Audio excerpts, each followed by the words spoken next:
Eza, kami akan berbincang santai nih tentang literasi media. Yang pertama kan tentang mengenal lebih dalam mengenai literasi media. Kali ini saya bersama dua orang kakak-kakak yang sangat cantik. Silakan Kak perkenalkan dirinya. Halo semua, kenalin aku Elsa Mahendra dari Komunikasi Penyiaran Islam. Hai semua, kenalin nama aku Yoman Khalif dari Komunikasi Penyiaran Islam. Kami akan bahas tentang literasi media. Menurut kakak, apa sih itu literasi media? Nah, kalau menurut aku sendiri, aku mengutipnya dari Kemendikbud 2016, bahwasanya literasi media itu adalah suatu kemampuan untuk mengakses, memahami, dan menggunakan sesuatu itu secara cerdas. Aktivitasnya itu seperti kita membaca, menulis, dan kita berbicara. Menurut Kak Elsa, apa sih itu literasi media? Aku penelitian literasi media dari Oxford, dia mengatakan literasi media adalah kemampuan seseorang menganalisis, memperoleh informasi dan keperluan sehari-hari. Jadi seperti yang kita ketahui, menurutnya UNESCO, Indonesia yang mampu membaca dan juga mampu memahami apa yang dibaca, sehingga dia tidak hoax. Nah, tadi kan kita udah membahas apa itu literasi media. Kak Elsa juga merujuk kepada hoax. Apa sih contoh hoax tersebut? Nah, contoh hoax tersebut bisa kita lihat nih yang lagi viral, yang booming banget sekarang ini di bioskop, yaitu tentang film Vina. Oh, kan Kak? Nah, itu kan lagi booming banget kan Vina itu. Tuh gimana tuh Kak? Nah, jadi kan contohnya bisa kita lihat di Vina ini. Seperti kita tahu pelaku ini kan baru tertangkap nih. Nah, jadi itu netizen tuh beranggapan bahwa pelaku tersebut adalah pelaku bayaran atau kambing hitam.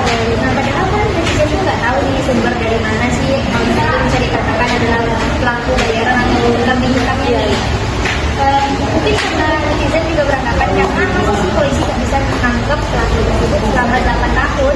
Terus juga profesi seorang pelaku ini cuma apa? Cuma dibangun saja. Berarti yang sekarang itu bukan pelaku yang asli ya Kak?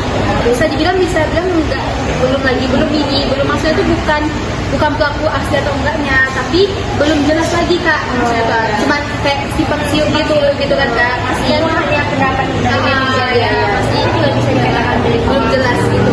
Jadi apa nih faktor terjadinya hoax tersebut Kak? Nah, kalau faktor sendiri menurut aku minimnya literasi kali ya yang di Indonesia ini, apalagi bagi Gen Z kan yang malas banget membaca, apalagi kalau udah ada buku bacaan atau ilmiah kan, buku ilmiah itu udah malas banget udah membaca tuh. Faktor lainnya juga bisa dikarenakan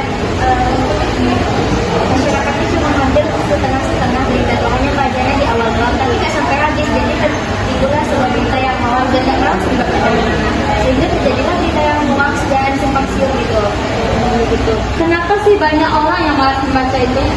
Mungkin faktor dari malas bacanya menurut aku ya Kak, mungkin karena pola asuhnya, karena kan seorang tuh rajin membaca itu dibentuk dari dini nih. Jadi kalau misalnya dari dini aja dia nggak dibentuk dengan rajin membaca atau dikasih buku dongeng ke orang tuanya, maka akan terbentuklah pola asuh yang nggak sering membaca buku gitu. Kayak misalnya kan kita tahu zaman sekarang ini banyak orang tua yang hanya memberikan anak itu gadget ya, benar banget kan, gadget itu biar anaknya itu diam gitu kalau misalnya nangis. Nah, faktor pertama itu bisa jadi karena pola asuh. Yang kedua tuh karena minimnya keterbatasannya buku di Indonesia ini yang adanya. Seperti yang kita ketahui, setiap provinsi itu hanya beberapa yang ada perpustakaan umum. Seperti kita lihat di sini di Padang ini, perpustakaan umum itu kan minim sekali ya Kak, sangat minim kali ya.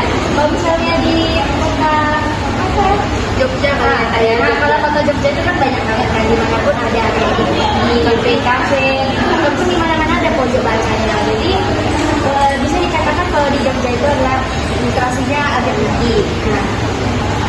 Jadi apa sih solusi mengatasi hal-hal yang seperti itu Kak? Oh, yang minimnya literasi gitu ya Kak di Indonesia.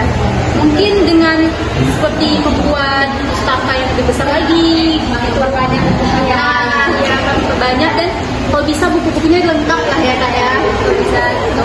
Menganggap sebuah literasi itu adalah itu sebagai hobi ya. Nah, kalau misalnya kita datang sebagai hobi, maka itu akan menjadi kebiasaan yang terus berlanjutan. Nah, juga bisa jadi menganggap kalau misalnya ada terjadinya hoax, itu kan kita langsung sharing tapi men-sharing dulu ya berita tersebut. Jadi ada kepastian dulu ya dan nggak ada terjadinya hoax. Tadi kakak-kakaknya sudah menjelaskan berbagai tentang literasi media. Mungkin hanya sekian yang bisa disampaikan. Semoga diakhiri dengan